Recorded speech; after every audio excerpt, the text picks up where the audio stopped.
Janapriya upscale 2 BHK 45 lakhs, 3 BHK 60 lakhs మాత్రమే. సితారా సైనిక్పురి.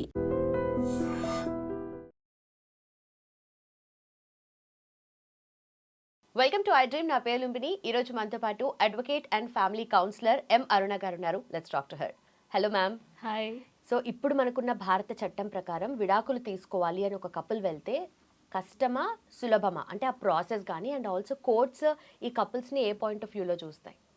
అంటే అంత ఈజీ కాదండి, కొంచెం టిపికల్లే. మ్యూచువల్ డైవర్స్ అయితే మనకి 3 monthsలో అయిపోతుంది. అన్నీ ముందే సెటిల్ చేసుకుంటారు కాబట్టి ఆన్లైన్ ఆఫ్లైన్ 3 monthsలో అయిపోతుంది. కంటెస్టెడ్ డైవర్స్ చాలా టైం పడుతుంది, ఇయర్స్ టుగెదర్ టైం పడుతుంది. ఓకే. సో అసలు మ్యారేజ్, మన వివాహం అనేది ఒక పవిత్రమైన బంధం.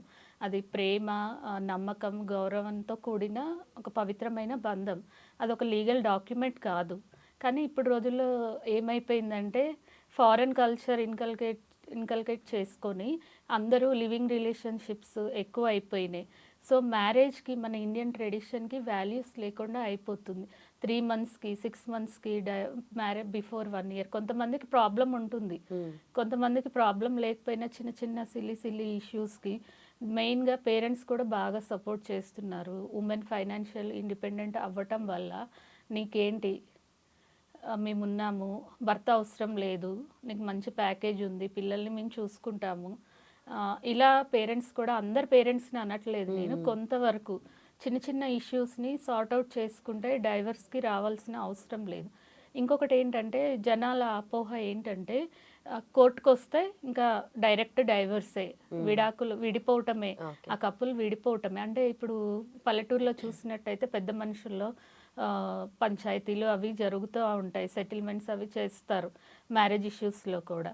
కానీ సిటీలో ఏంటంటే డైరెక్ట్ అడ్వకేట్ని అప్రోచ్ అవుతారు, తర్వాత కోర్టుకు వెళ్తే లాయర్ని అప్రోచ్ అవుతే, కోర్టుకు వెళ్తే ఇంకా వాళ్ళు విడిపోవటమే, కలవటం కష్టం. ఇది చాలా రాంగ్ థింకింగ్ అనమాట, అపోహ. ఎప్పుడు కూడా జడ్జి కానీ కోర్ట్స్ కానీ ఒక ఫ్యామిలీని కలపాలని చూస్తుంది, వాళ్ళ రిలేషన్షిప్ని స్ట్రాంగ్గా బిల్డ్ చేయాలని చూస్తుంది. ఇంకా పిల్లలు ఉంటే ఇంకా వాళ్ళని కొన్ని కేసెస్లో అయితే జడ్జెస్ పర్సనల్గా పిల్లలతో, స్పౌస్తో, ఇద్దరు వైఫ్ అండ్ హస్బెండ్తో పర్సనల్గా కౌన్సిలింగ్ ఇస్తారు. పిల్లలు ఉన్నారు, ఆలోచించండి. జడ్జి డైరెక్ట్గా మాట్లాడతారు పర్సనల్గా.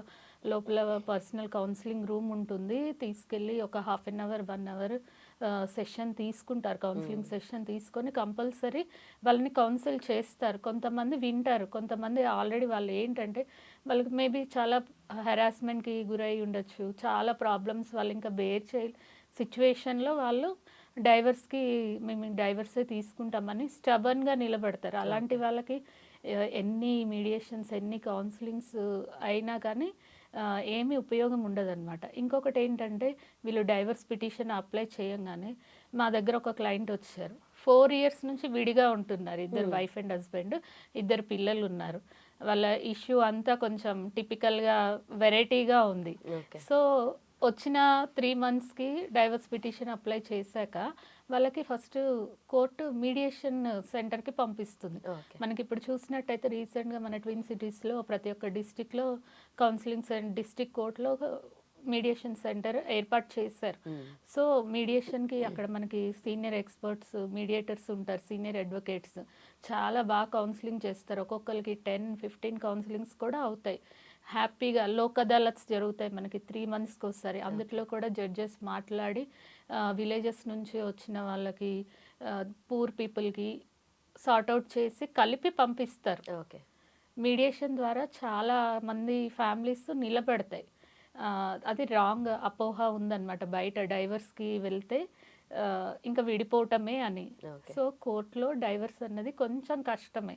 మ్యూచువల్ అయితే 3 monthsలో అయిపోతుంది, కానీ కంటెస్టెడ్ డైవర్స్ ఇయర్స్ టుగెదర్ వాళ్ళు మెయింటెనెన్స్ కానీ, పర్మనెంట్ ఎలిమ్ని కానీ వేసుకున్నప్పుడు, చైల్డ్ కస్టడీ, ఇలా చాలా ఇష్యూస్ ఉంటాయి వన్స్ డైవర్స్ పిటిషన్ వేసుకున్నప్పుడు. సో దాన్ని బట్టి మనకి టైం పడుతుందన్నమాట. Okay. So not easy divorce. So అక్కడికి వెళ్ళి విడిపోదామని అనుకున్నప్పుడు కొంతమంది ఆ హీట్ ఆఫ్ ద మూమెంట్లో వెళ్ళి చేస్తూ ఉంటారు. అలాంటి వాళ్ళకి మీడియేషన్ అనేది ఇంకా హెల్ప్. మీరు నమ్మరు, రీసెంట్గా మేము 65 years కపుల్ని కూడా చూసాము, జడ్జి ముందు ఫైట్ చేసుకుంటున్నారు వాళ్ళు డైవర్స్ కావాలని. మేము అసలు సర్ప్రైజ్ అయ్యాము, అసలు వీళ్ళకేంటి, వీళ్ళకేం ఇష్యూ ఉంది, అంటే ఇయర్స్ టుగెదర్ మేము అప్పుడు ఆ వైఫ్తో మాట్లాడినప్పుడు బయటకు వచ్చాక అంటే ఇన్ని ఇయర్స్ నేను పిల్లల కోసం వెయిట్ చేశాను, ఇంకా నా లైఫ్, నా పర్సనల్ లైఫ్ నేను హ్యాపీగా లీడ్ చేయాలి మిగతా life. So I want divorce, I applied for divorce అని చెప్పింది ఆవిడ. ఓకే. బట్ ఇప్పుడున్న సినారియోని బట్టి చూస్తుంటే కుప్పలు తెప్పలుగా వస్తున్నాయి cases, divorce cases past few years నుండి. అండ్ మీకు ఎలా అనిపిస్తుంది ఈ బర్డెన్ అంతా కూడా అడ్వకేట్? యాజ్ ఎ అడ్వకేట్గా కొంచెం బాధ అనిపిస్తుంది ఫస్ట్. డైవర్స్ అంటే మనం కూడా ఇండియాలో పుట్టి పెరిగిన ఇండియన్ కల్చర్ ట్రెడిషన్ అన్నీ తెలిసిన వాళ్ళం కదా. డైవర్స్ ఓల్డెన్ డేస్లో అసలు 80s కిడ్స్ అయినా 90s కిడ్స్ అయినా డైవర్స్ అన్న మాట మనం వినలేదు. ఎంతైనా అడ్జస్ట్ అయిపోయి కాంప్రమైజ్ అయిపోయేవాళ్ళు. సో ఇప్పుడు ఏంటంటే అడ్జస్ట్మెంట్ లేదు, కాంప్రమైజ్ లేదు, ఈగోస్ ఎక్కువ అయిపోయినాయి. సో ఈ డైవర్స్ కేసెస్ వల్ల ఒక్కొక్కసారి హెక్టిక్ అనిపిస్తుంది. బీయింగ్ ఏ ఫ్యామిలీ లాయర్ నాకు ఆన్లైన్ కన్సల్టేషన్ డిఫరెంట్ కంట్రీస్ నుంచి కూడా డైవర్స్ మీదే చేస్తూ ఉంటారనమాట. So it's not a easy thing అనమాట. సో డిఫరెంట్ కంట్రీస్ నుండి కూడా అక్కడ నుండి కూడా అప్రోచ్ అవుతుంటారు. వాళ్ళ కంప్లైంట్స్ ఏముంటాయి మ్యామ్? డైవర్స్ హరాస్ చేస్తున్నారని కొంతమంది, లేకపోతే సోషల్ లైఫ్ లేదు మాకు, బయటికి తీసుకెళ్లరు, ఇల్లాస్ వచ్చి ఇక్కడే ఉంటారు, మొత్తం నేనే చేయాలి, మా హస్బెండ్ మార్నింగ్ వెళ్ళిపోతారు, ఇలా రకరకాల. అదే నేను చెప్పినట్టు కొంతమందికి ఇష్యూస్ ఉంటాయి, కొంతమందికి ఏం ఉండవు, చిన్న చిన్న అడ్జస్ట్మెంట్ లేక, కాంప్రమైజ్ లేక. ఎక్కువ శాతం కాంప్రమైజ్ అన్నది ఆడపిల్లల్లో ఇప్పుడు ఈ జెడ్ ఏదో అంటున్నారు కదా, జెన్జీ, దాంట్లో అసలు పిల్లలు చాలా ఫాస్ట్ అయిపోయి అంటే ఫైనాన్షియల్ ఇండిపెండెన్స్ ఎక్కువ అయిపోయి బేర్ చేయరు. అత్తగారి ఇంటికి వెళ్ళి నేను వాళ్ళకి చేయటం ఏంటి, పేరెంట్స్ కూడా అలానే ఉన్నారు. Okay, done ma'am, thank you so much. And don't forget to subscribe to iDream. And for more videos, please subscribe to iDream. Please subscribe to iDream. Please subscribe iDream. And please subscribe to iDream. For more videos, subscribe to iDream. please like, share and subscribe to the channel. Congratulations, iDream. Subscribe to iDream. Subscribe to iDream. So subscribe to iDream Media. iDream ki iDream team andarki huge congratulations. Please subscribe iDream Media. Please subscribe to iDream. Subscribe iDream. Please subscribe to iDream. iDream అంటే నా కళల channel subscribe చేసుకున్న నోరు తిరుగుతలేదు, మీరైతే గంట గుర్తు కొట్టండి. For more such videos, please subscribe to iDream. Subscribe to iDream. Please subscribe to iDream. Please subscribe iDream Media. Please do subscribe to iDream. Please subscribe to iDream Media. For best entertainment and information, please subscribe iDream.